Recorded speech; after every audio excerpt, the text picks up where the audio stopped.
Hey, what's up guys? So in this video we will see how to change the navigation bar on any Vivo phone. Now to do that, just open the settings app on your smartphone, then scroll down and tap on system management. From here, just tap on system navigation.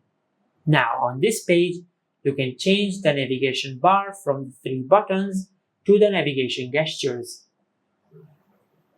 just like that.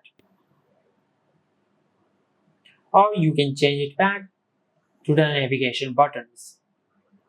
Now, if you scroll down, you can change the order of the navigation keys. You can change the location of the back button and switch it with the location of the recent apps button, just like that.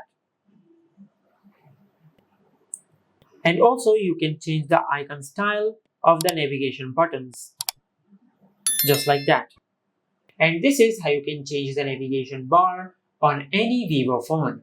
If you found this video helpful, please like the video and subscribe to our channel and hit the bell icon to get notified when we upload a new video.